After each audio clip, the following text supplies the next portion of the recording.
Olá a todos, aqui é o Bernardo, professor de Processo Civil, e vamos dar início agora à nossa terceira aula de Processo Civil 2, que é também a nossa terceira semana de estudos. E nesses slides nós vamos estudar o que acontece após o ajuizamento da petição inicial e sobre a sentença liminar de improcedência. O objetivo é a introdução do conteúdo que vai ser exercitado e fixado no nosso encontro online. A exposição do conteúdo eu já falei no slide anterior. O texto base ele está no antepenúltimo slide, é o livro do Eupídio Donizete, as páginas também estão indicadas no slide. A tarefa é a elaboração da petição inicial, que eu já passei na semana passada, ainda está dentro do prazo, e o nosso encontro online acontece no mesmo horário que aconteceria o encontro presencial. Recapitulando, na nossa primeira e segunda semana de aula, nós estudamos o processo, né, e o procedimento, vimos que vamos estudar o processo de conhecimento, especificamente pelo seu procedimento comum, não estudaremos processo de execução, não estudaremos recursos, não estudaremos procedimentos especiais. E também vimos a petição inicial com todos os seus requisitos. Pois bem, seguindo a ordem lógica do CPC, do procedimento comum, após a distribuição da petição inicial, o que acontece é um sorteio na Justiça para ver qual vai ser o juízo, com sorteio, se houver mais de um juízo competente na comarca, para ver qual deles vai receber essa petição inicial. Tendo sido feito o sorteio, a petição inicial é encaminhada ao cartório, que vai criar um número para aquele processo, tomar as medidas de registro e encaminhar o processo para o juízo, né, para o juiz fazer o seu juízo de admissibilidade, que é o que a gente vai ver no próximo slide. Primeiramente, o juiz vai verificar se ele tem alguma proximidade, alguma relação íntima com as partes envolvidas no processo, com os advogados envolvidos, porque se ele tiver alguma relação que se configure como um impedimento ou suspeição, ele precisa declarar isso nos autos que serão encaminhados ao seu substituto legal. Isso é raro de acontecer, mas o advogado a gente tem que ficar esperto quanto a isso. Um juiz ser amigo da outra do outro advogado, ou o juiz ter uma conversa íntima na hora da reunião da audiência. Se for, ele vai ter que se declarar, e se ele não fizer, você vai requerer isso por petição e levar até o tribunal. O segundo caminho que o processo pode seguir é o caminho que a gente quer, é o caminho do recebimento da petição inicial e o encaminhamento para a próxima fase, que é agendamento da audiência e a citação do réu. É o que se espera quando entra com o processo. Na letra C, caiu em exigência essa petição inicial. O juiz determinou que se emende a inicial para que se adeque aos requisitos que nós estudamos do CPC. E ele vai fazer isso, vai dar um prazo de 15 dias e vai determinar o que deve ser corrigido ou completado. Na última, no quarto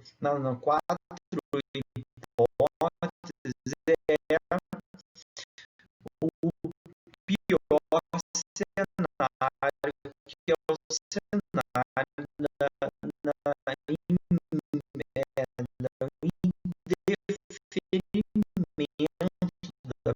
indeferimento do processo, cabe recurso de apelação, e nós vamos ver isso no próximo slide. O quinto item é sobre a possibilidade de improcedência do pedido. Não emenda, não determina a audiência, não manda emendar, mas ele julga improcedente. Também vamos ver nos slides seguintes. E aqui nesse slide nós vamos tratar do indeferimento da petição inicial, com as suas causas de indeferimento e como é o processamento desse indeferimento. As causas do indeferimento estão lá no artigo 330. Lembrando que o juiz, para indeferir a inicial, ele primeiro tem que possibilitar ao autor do processo que emende a petição inicial, que corrija qualquer vício. Não tendo sido corrigido o vício, aí sim o juiz pode partir para essas causas de indeferimento do 330. Bem, no inciso 1 ele trata da inépcia da inicial, né? Que quando que a petição é inécia? Diz o parágrafo 1º que a petição é inepta quando não for colocado causa de pedir ou pedido, quando o pedido for indeterminado, quando da narração dos fatos não decorre a conclusão, né? Uma petição sem lógica, ou quando os pedidos são incompatíveis, um pedido anula o outro. Também, isso gera uma petição inepta. O inciso 2 fala que a petição é inepta quando a parte é ilegítima, né? Manifestamente ilegítima. Peço que vejam os exemplos aí no slide. O inciso 3 trata da falta de interesse processual e o inciso 4 fala que será indeferida quando faltarem informações sobre o advogado ou qualquer das causas do 319. E, por fim, o processamento do indeferimento. Como que isso acontece na prática? O juiz indefere a petição inicial, o autor poderá interpor a apelação em 15 dias, o juiz vai poder se retratar, né, voltar atrás quanto a essa decisão de indeferimento no prazo de 5 dias. Se o juiz não se retratar, o réu do processo vai ser citado para contrarrazoar o recurso do autor do processo. Fiquem tranquilos que no nosso encontro online eu vou trazer um esquema, né, um mapa mental de como é esse processamento do indeferimento para ficar mais claro. Bem, o autor entrou com recurso, o réu foi chamado para apresentar uma resposta a esse recurso, tudo vai ser juntado aos autos e vai ser encaminhado para o tribunal, na segunda instância. O processo na segunda instância vai ser julgado e, dependendo do resultado, ele volta para a primeira instância para o processo continuar, né, ou não, ou se o tribunal mantiver o indeferimento, o processo vai ser encerrado, com trânsito julgado. Passemos então ao estudo da improcedência liminar, né, que acontecerá, né, não tendo havido a necessidade de emenda da inicial, não tendo havido indeferimento da inicial, estando a petição inicial tudo correto, o juiz, antes de determinar a citação do réu, ele pode proferir uma sentença de improcedência, é uma sentença que vai encerrar o processo, né, antes da citação do réu, logo no início da instrução. Mas e quando isso pode acontecer? Por que que isso acontece, né?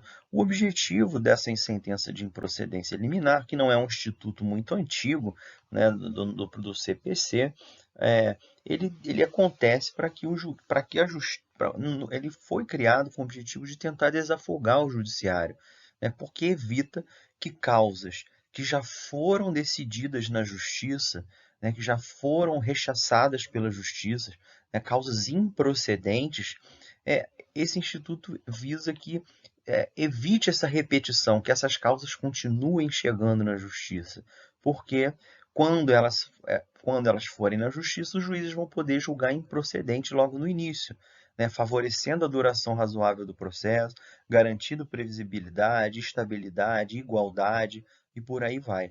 Mas os requisitos são limitados, né? Não é sempre que o juiz pode julgar improcedente, né? São dois principais requisitos, aí está na letra A e letra B. O primeiro requisito é que a causa dispense fase instrutória, né? Ou seja, as provas do processo, os fatos que o autor trouxe, já estão devidamente comprovados na petição inicial e não vai haver nesse processo necessidade de oitiva de uma testemunha, de uma prova pericial, porque o direito alegado pelo autor já está totalmente comprovado na petição inicial. É incontroverso, então não precisa mais de produção de prova. E o segundo requisito é que a decisão esteja embasada em precedente dos tribunais. Claro, para o juiz encerrar essa causa, né, brevemente no início do processo, é preciso que aquela causa já tenha sido rechaçada, causas semelhantes já tenham sido rechaçadas pelo tribunal. Mas não é qualquer decisão de tribunal que serve para fundamentar a improcedência liminar. São aquelas decisões, arroladas no 332, inciso 1, 2 e 3, né? Súmulas ou precedentes do STJ, STF e STJ, entendimento firmado em incidente de resolução de demanda repetitiva ou assunção de competência, ou súmulas do TJs locais sobre direito local. Eu sei que vocês ainda não estudaram procedimento nos tribunais, então esses termos são novos para vocês. O que é importante fixar aqui é que há necessidade de que tudo que vai ser discutido no processo já esteja devidamente na inicial, portanto, dispense fase probatória, e que haja uma decisão relevante, vamos dizer assim, dos tribunais sobre aquele caso. Ainda sobre a improcedência liminar do pedido, é importante analisarmos o seu procedimento, né, o seu processamento. Né, o juiz vai julgar improcedente a petição, o pedido do autor, e contra essa decisão que põe fim ao processo cabe apelação por parte do autor. E se o autor propuser uma apelação, instaura-se aí então um procedimento ou todo um caminho específico para resolver essa apelação. Eu também, assim como na circunstância de indeferimento da petição inicial, eu vou fazer um esquema, né? Um esquema sobre a improcedência liminar do pedido, que eu tenho certeza que vai ficar mais claro do que eu explicando aqui. Mas havendo apelação, o juiz também vai poder se retratar, o réu vai ser chamado para contrarrazoar, vai para o tribunal, e o tribunal, do que decidir, vai dar rumos diferentes ao processo. Mas que, por último, que é importante falar sobre a improcedência liminar do pedido é que também é cabível improcedência liminar em caso de prescrição e decadência. Além de todas as hipóteses que a gente já viu, dispensar a fase probatória, já ter sido rechaçado nos tribunais, é cabível também quando o juiz perceber que aquele pedido que lhe foi submetido já está prescrito ou decaiu o direito. Então, por enquanto é isso. Para essa semana, esse é o conteúdo. Na semana que vem, a gente vai tratar da audiência de mediação, mas antes disso, nós vamos fazer exercícios sobre o tema que a gente viu na aula de hoje, né, sobre o indeferimento da inicial e o, a improcedência liminar do pedido. Vamos fazer exercícios, vamos fazer esquemas, né, vamos trabalhar esse conteúdo para que a gente possa avançar na próxima semana. Um abraço a todos e bons estudos.